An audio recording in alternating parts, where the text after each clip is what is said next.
영적 생존법이라는 제목으로 말씀을 잠깐 살펴보도록 하겠습니다. 마태복음 24장 23절부터 31절까지 말씀입니다. 마태복음 24장 23절부터 31절까지 말씀입니다. 이게 다음 주에는 우리 아이들하고 연합 예배로 드리기 때문에 이제 종말론 설교를 안 하고 또 이제 당분간은 종말론 설교를 안 하겠습니다. 이게 되게 어렵잖아요. 종말론 설교는. 그래가지고 이제 다음 주부터는 은혜로운 설교로 다시 바꿔서 이렇게 할 수 있도록 하니까 오늘 이제 중요한 말씀을 이렇게 전하니까 잘 이렇게 들으시면 피가 되고 살이 될 줄 믿습니다. 우리 한 절씩 교독해서 오늘 또 우리 장재현 청년이 이렇게 우리 교회 처음 이렇게 방문해 주셨네요. 오른쪽 뒤에 밥 많이 드시고 가시기 바랍니다. 우리 조카입니다. 우리 처형 장남인데요. 이렇게 잘생겼습니다. 이렇게 많이 관심 가져주시고 인사해 주시면 감사하겠습니다. 우리 한 절씩 교독해서 읽겠습니다. 그때 사람이 너희에게 말하되 보라 그리스도가 여기 있다 혹은 저기 있다 하여도 믿지 말라.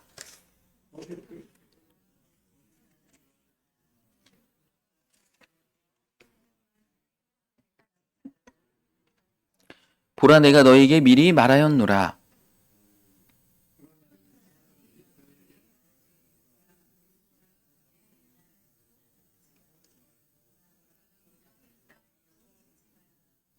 번개가 동쪽에서 나서 서편까지 번쩍임 같이 인자의 임함도 그러하리라. 그날 환란 후에 즉시 해가 어두워지며 달이 빛을 내지 아니하며 별들이 하늘에서 떨어지며 하늘의 권능들이 흔들리리라.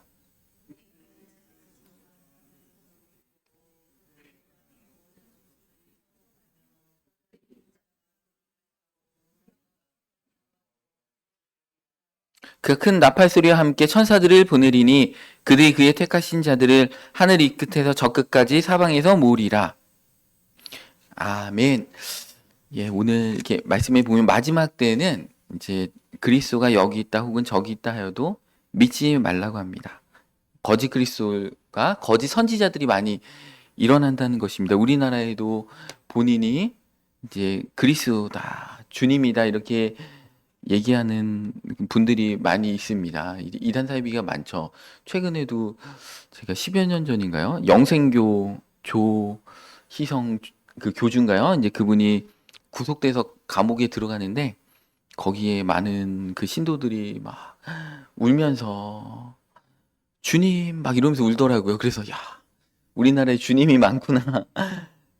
정말 대단하구나. 저 눈물은 진심이겠지만 너무 안타깝다. 이제 이런 마음이 들었습니다. 그래서 점점 이제 그렇게 되는데 오늘 본문 말씀 24절에 보니까 와, 막 큰 표적과 기사를 보여가지고요. 거짓 그리스도와 거짓 선지자들이 나오는데 할 수만 있으면 택하신 자들도 미혹하리라. 그러니까 구원받은 택하신 자들조차도 미혹돼가지고 그 짐승의 표 666 마크를 받게 되는 일들이 있을 정도로 그 당시에는 점점 이 미혹의 역사가 이게 굉장히 이렇게 진다는 것입니다. 우리 교회 멀쩡하게 잘 다니시다가 이제 신천지에 이렇게 빠지신 분들도 우리 주변에 많이 이렇게 보잖아요. 아무리 많이 설득을 해도 잘 안 되는 것들 보면 이렇게 안타까운데 이렇게 택하신 자들도 이 택하신 자들은 구원받은 자들입니다. 이 예수님께서 그 천국 복음을 증거하시고 어, 이렇게 혼인 잔치에 딱 갔는데 의복을 입지 않은 자를 쫓아내셨잖아요. 그러면서 뭐라고 하셨어요? 청함을 받은 자는 많되 택함을 입은 자는 별로 없다. 이렇게 할 정도로 택함을 입었다는 것은 구원받은 자다. 근데 이 구원받은 자들조차도 미혹될 정도로 마지막 때에 그 미혹의 역사가 이렇게 굉장하다는 것입니다. 25절에 보라 내가 너희에게 미리 말하였노라. 예수님은 다 성경에 미리 말하였기 때문에 우리가 나중에 핑계대지 못한다는 것이고 성경이 다 정확하게 이렇게 쓰여 있다는 것입니다. 그래서 그리스도가 26절에 광야에 있다고 해도 나가지 말고 막 기죠. 막 큰 집회를 하면서 그리스도다 막 표적이 일어나고 막 그래도 그 나가지 말고 골방에 있다가 해도 믿지 말라. 이게 조용히 불러가지고 이상한 성경 공부를 해줄게 막 하면서 저분이 그리스도야 신천지처럼 막 이렇게 해도 믿지 말라는 것입니다. 그 이단 분들이 그 뭐 이만희 씨가 주님이다 이렇게 할 때 그럴듯한 성경 구절을 이렇게 됩니다. 이사야서에 보면 그 애굽에 그 모세가 왔을 때 어떻게 왔다고 하냐면 빠른 구름을 타고 왔다 이런 구절이 이사야서에 이렇게 설명하는 구절이 있어요. 그러니까 이단들이 얘기할 때 아, 그 빠른 구름을 타고 온 게 뭐야? 이만희 씨한테 성령님이 임재가 있어가지고 그게 빠른 구름을 타고 온 거야. 예수님이 구름 타고 오신다는 거는 강력한 임재하심 가운데 주님이 오신다는 거야. 이렇게 딱 속이면 다 넘어간다는 것입니다. 왜냐하면 성경을 종합적으로 전체적으로 읽지 않았기 때문에. 근데 오늘 뭐라고 했어요? 그, 그, 오늘 본문 말씀 30절에 보면 그때 인자의 징조가 하늘에서 보이겠고 그때 땅의 모든 족속들이 통곡하며 그들이 인자가 구름을 타고 능력과 큰 영광으로 오는 것을 보리라. 구름 타고 하늘에서 직접 이렇게 오는 것을 온 족속들이 이렇게 보신다는 것입니다.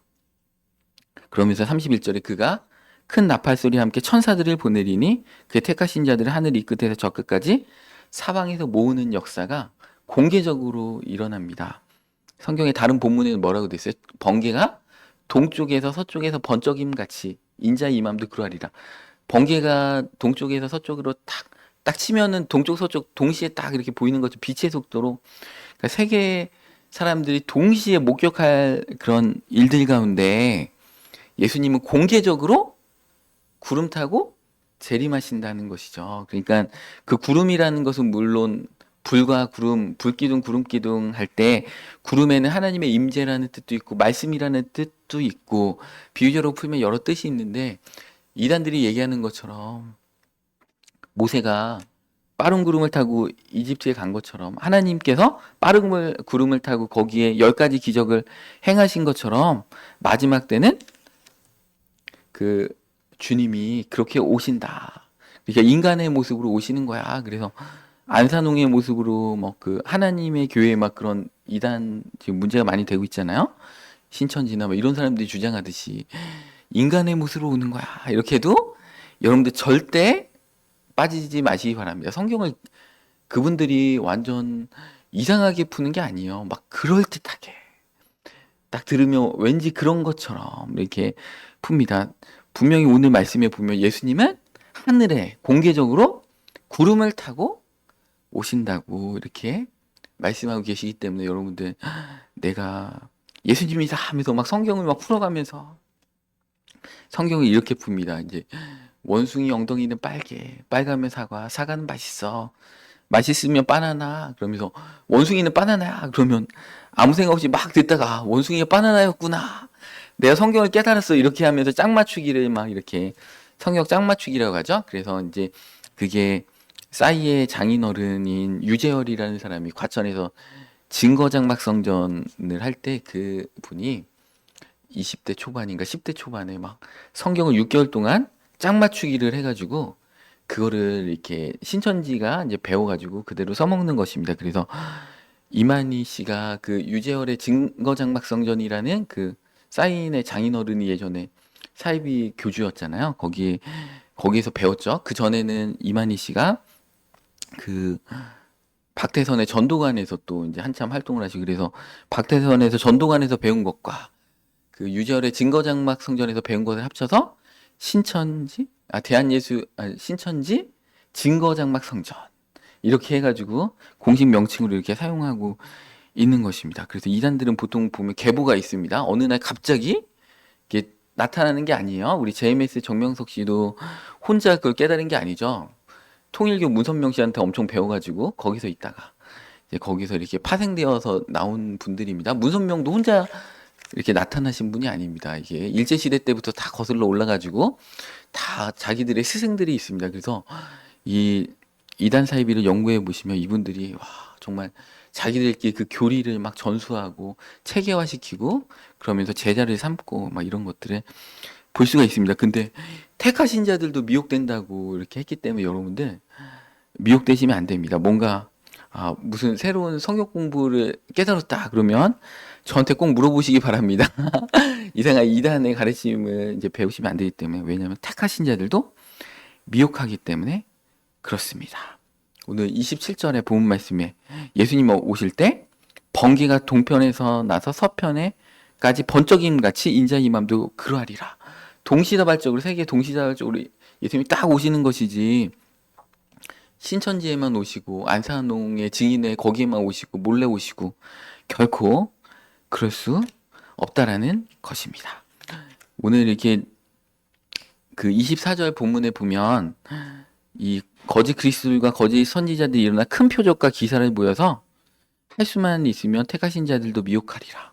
막 기적이 일어나는 것입니다. 여러분들 그 신천지인가도요, 기적 엄청 일어납니다. 여러분 거기에도 막 병고침이 일어나고요. 왜냐하면 천사의 3분의 1이 타락했기 때문에 타락한 천사들도 그 능력들이 있어요. 병 고치는 능력이 동일하게 있어요. 그러면 신천지 같은 데 가면 어떻게 됩니까? 우리 좋은 천사들이 있는 게 아니고 타락한 천사들이 바글바글 하겠죠. 그러니까 그 은사처럼 비슷하게 병 고침과 막 그런 것들이 똑같이 나타납니다. 여러분 JMS에도 표적이 막 기적이 엄청 나타납니다. 이 이단 사이비는 기적이 하나도 안 나타나는데 사람들이 거기 빠지는 게 아니에요. 정통 교회랑 똑같이 뭐 비슷하게 막 그런 기적들이 막 일어난다는 것입니다. 그래서 표적과 기사를 보면서 분별하기가 너무 어려운 시대가 됐다라는 것입니다. 요한계시록 13장 13절에 보면 심지어 큰 이적을 행하되 이 적그리스도와 함께 세트로 움직이는 이 거짓 선지자가 큰 이적을 행하는데 심지어 사람들 앞에서 불이 하늘로부터 땅에 내려오게 하고, 이게 누가 했던 거예요? 엘리야가 했던 거잖아요. 엘리야가 했던 사역을 이 거짓 선지자가 하면서 그 내가 예수님 오시기 전에 엘리야를 보낸다는 말씀처럼 내가 엘리야다, 나를 믿으라 따르라 이렇게 한다는 것입니다. 그리고 적그리스도가 요한계시록 13장에 보면 죽었다가 살아난 것처럼 이상히 여긴다고요. 그러니까 예수님의 부활도 뭔가 이 마술을 하든 뭔가를 하든 이렇게 꾸며내 가지고 예수님 부활하신 것처럼 죽은 것처럼 딱 했다가 갑자기 며칠 만에 딱 다시 살아난 것처럼 쇼를 한다는 거예요. 그래서 내가 예수님이야, 난 부활했어 이렇게 하면 사람들이 그거를 따라한다는 것입니다. 그러니까 이 이단 사이비가 그냥 막 뭐 전혀 믿지 못할 일들을 하는 게 아니고 그럴싸하게 한다는 것입니다. 그러면 어떻게 됩니까? 예수님이 부활하신 것처럼 똑같이 그렇게 한다는 거예요. 그러면 사람들이 거기에 많이 빠진다는 것입니다. 근데 성경에는 그렇게도 믿지 말라. 하늘에 불이 내려와도 엘리야라고 해도 예수님처럼 부활했다고 해도 너희는 믿지 말라. 성경에는 이렇게 다 말씀하고 계십니다. 그래서 이 마지막 때가 되면 이 거짓 선지자, 거짓 엘리야가 오는 게 아니고 실제 모세하고 엘리야가 이제 사역하는 것들이 계시록 11장에 나오는데, 먼저 우리 말라기서 4장 4절 말씀에 보겠습니다. 말라기 4장 4절부터 5절 6절이 구약 성경의 제일 마지막인데 구약을 마무리하면서 모세하고 엘리야가 나옵니다. 너희는 내가 호렙에서 온 이스라엘을 위하여 내 종 모세에게 명령한 법 곧 율례와 법도를 기억하라. 5절에 보라 여호와의 크고 두려운 날이 이르기 전에 내가 선지자 엘리야를 너희에게 보내리니 이렇게 말씀하고 계십니다. 그래서 종말의 때 엘리야가 오는데 크고 두려운 날은 종말의 때고 큰 날은 예수님의 초림 때입니다. 초림 때 엘리야가 실제로 엘리야의 심령을 가진 자가 왔잖아요. 그래가지고 사람들이 세례요한에게 네가 그리스도냐 엘리야냐 그랬더니 세례요한이 나는 아니라, 나는 광야에서 외치는 자의 소리다, 주의 길을 예비할 소리다 이렇게 얘기했는데 예수님은 그 세례요한이 엘리야였다. 엘리야가 너에게 왔는데 너희가 임의로 대우하였다 하면서 세례요한이 엘리야의 심령으로 왔다라고 얘기하고 있습니다. 그래서 예수님의 재림 때는 엘리야가 와서 예수님의 재림을 예비하는 일을 이렇게 합니다. 이 엘리야하고 모세는 구약 성경에 엄청 중요한 인물이죠. 모세는 부활한 자를 상징하는 거고 엘리야는 살아서 하늘로 회리바람을 타고 올라갔잖아요. 그러니까 우리가 휴거할 때 그 예수님 재림하실 때 공중에서 다 예수님을 만난다고 하는데 살아있는 상태로 변화돼 가지고 부활체로 변화돼 가지고 하늘로 올라가는 자를 상징하는 게 엘리야고 죽어서 부활하는 자를 상징하는 게 모세입니다. 그리고 엘리야는 선지자를 대표하는 자고 모세는 율법을 대표하는 자죠. 그래서 구약을 대표하는 자는 모세하고 엘리야인데 말씀으로 똘똘 뭉쳐 있는 분들입니다. 이분들이 그 계시록 때에 나타나는데 요한계시록 11장 2절 말씀에 보면 이제 마지막 때가 되면 우리의 신앙이 성정 바깥마당이 되면은 그때는 이제 측량하지 말라.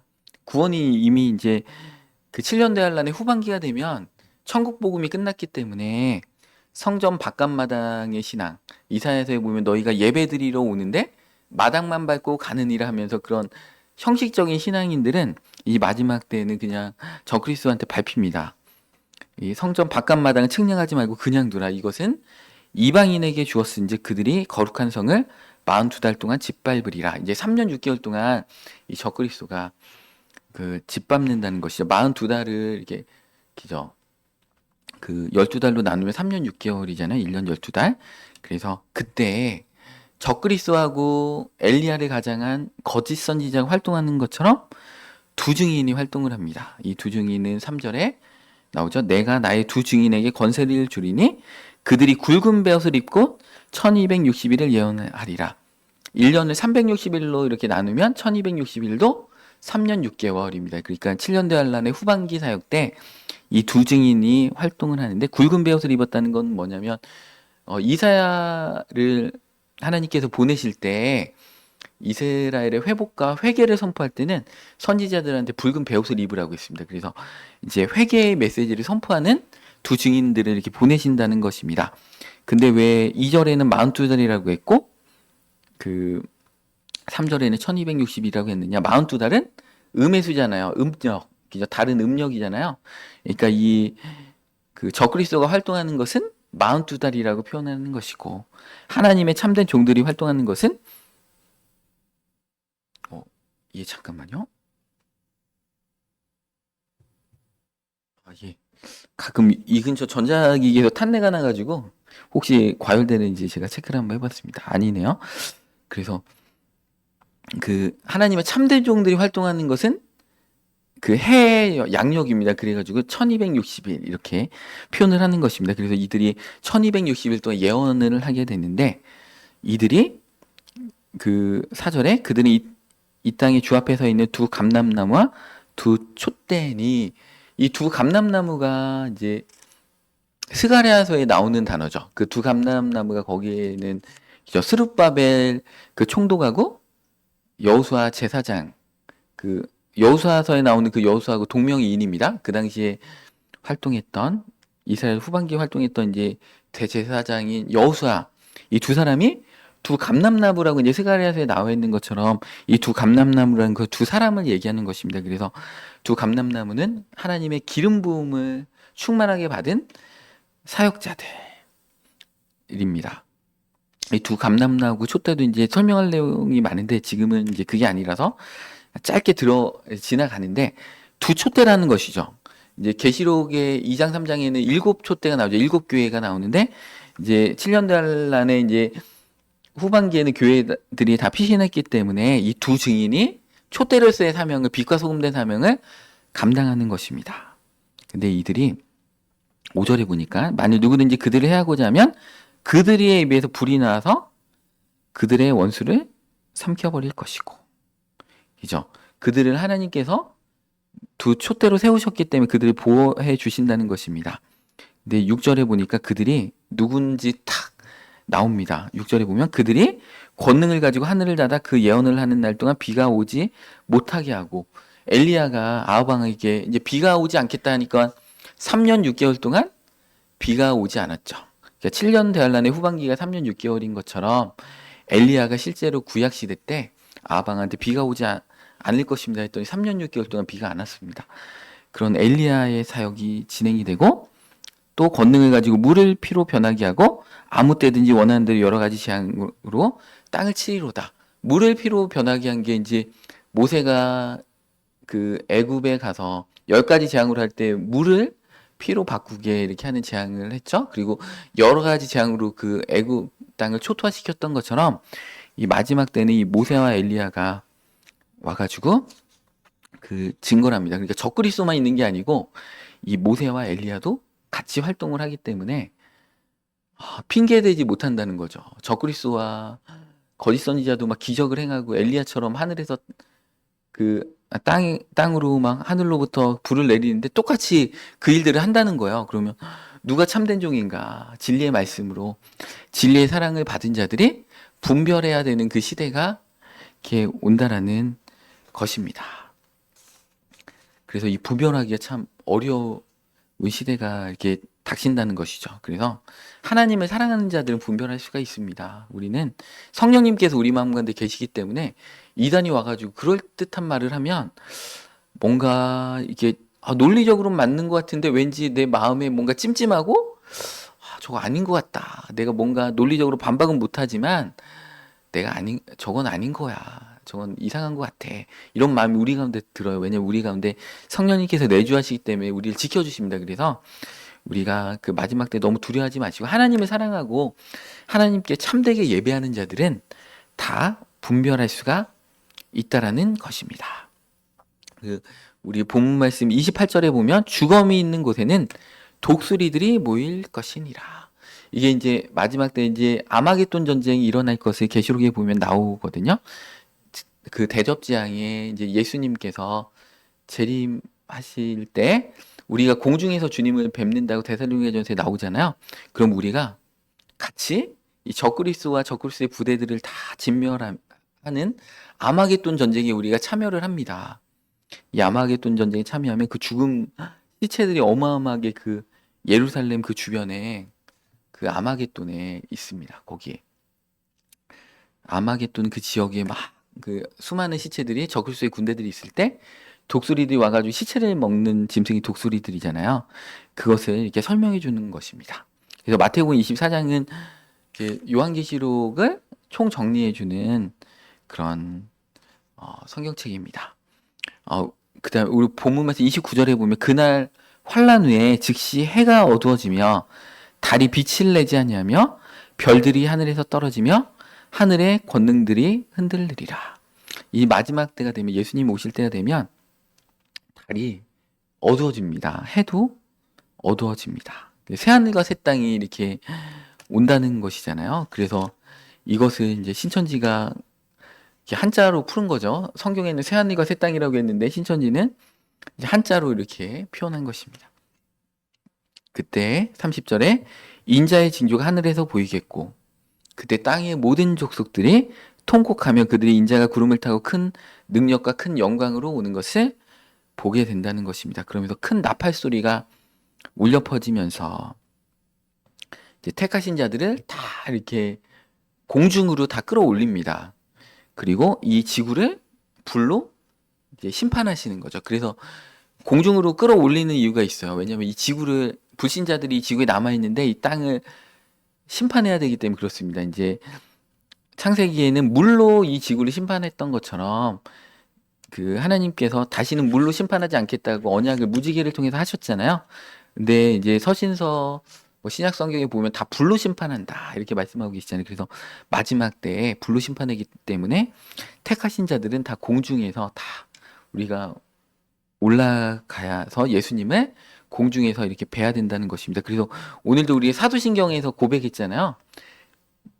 우리 몸이 다시 사는 것과 우리가 천국에 우리의 영혼이 있다가 우리 지구에 있는 우리 육체의 썩은 그 육체와 우리의 영혼이 결합해서 우리의 몸이 다시 사는 것입니다. 근데 이 몸은 부활체이기 때문에 예수님 부활하신 다음에 보면 제자들이 한 집에 모여 있는데 문도 안 열어줬는데 그 벽을 통과해서 쑥 이렇게 들어가잖아요.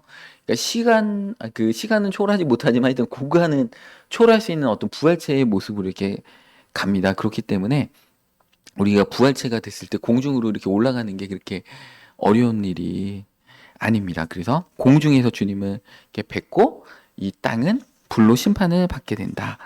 이렇게 말씀하고 계십니다. 그렇게 말씀하고 계신 본문이 우리 데살로니가전서 4장 16절 말씀 보겠습니다. 여기도 이제 그렇게 말씀하고 계시죠. 주께서 호령과 큰 소리로 주님께서 큰 소리를 발하시고 천사장의 소리도 막 나오죠. 그다음에 하나님의 나팔 소리로 친히 하늘로부터 강림하시리니 그리스도 안에서 죽은 자들이 먼저 일어나고 그 후에 우리 살아남은 자들도 그들과 함께 구름 속으로 끌어올려 공중에서 주를 영접하게 하시리니 그리하여 우리가 항상 주와 함께 있으리라.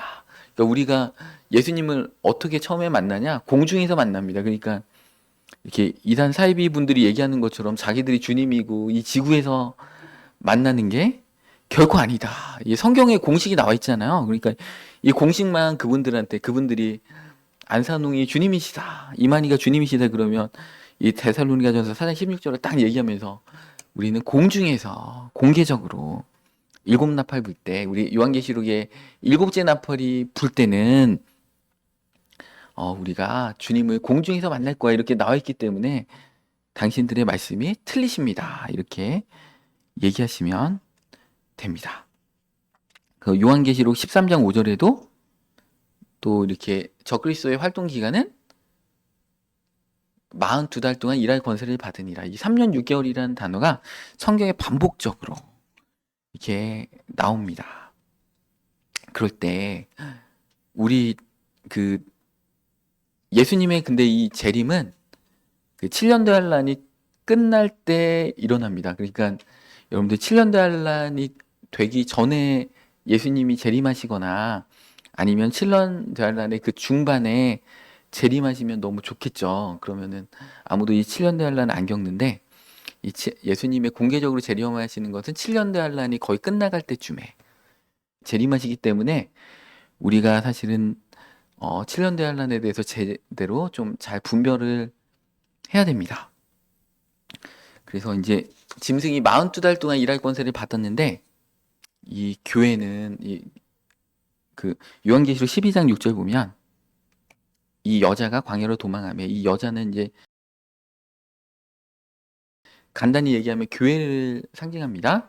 이제 제가 오늘 이제 다 끝내려고 했는데 지금 3페이지까지밖에 못했어요. 막 설명을 많이 하다 보니까 오늘 준비한 거는 13페이지입니다. 근데 3페이지까지밖에 못했는데 우리 다음 달 둘째 주에도 이렇게 이 7년대 환란의 후반기 1260일 동안 교회가 어떻게 대피하고 어떻게 준비해야 되는지 이거를 좀 해야 될 것 같아요. 왜냐하면 너무 중요한데 그냥 여기서 끝내버리면 7년대 환란에 대한 어떤 그 설교가 완성이 안 되기 때문에 우리 다음 달 둘째 주에 우리 이어서 우리 7년대 환란 후반기에 이 교회가 적그리스도가 활동할 때 1260일 동안 우리는 교회는 또 하나님 앞에 있기 때문에 이렇게 음의 수를 쓰지 않고 양의 수를 썼습니다. 그래서 1260일 동안 우리를 양육하기 위하여 하나님께서 예비하신 곳이 있더라.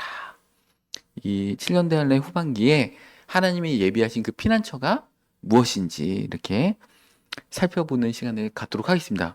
오늘 이렇게 또 7년대 환란에 대해서 말씀을 나눴는데 분별하기 어렵다. 그 표적과 기사가 똑같이 일어나고 거기에는 성경에 대한 정통한 그런 지식들도 많고 성경 공부도 대단하다. 그래서 우리 말씀을 진짜 성경에 그냥 써 있는 것만 우리 제대로 이해하면 되는데 예수님이 다 내가 미리 말하였노라 이렇게 얘기해 주고 있는데 우리가 이 수학 공식인 것처럼 이거를 헌법이잖아요. 우리 신앙의 헌법을 제대로 안 읽으니까 이렇게 써 있는데 이단들이 얘기하면 뭔가 틀린 것 같은데 뭔가 이렇게 논리적으로 설명이 안 되고 근데 성경에 사실은 읽어보면 다 써 있습니다. 그래서 성경 말씀대로 내가 이미 말하였노라.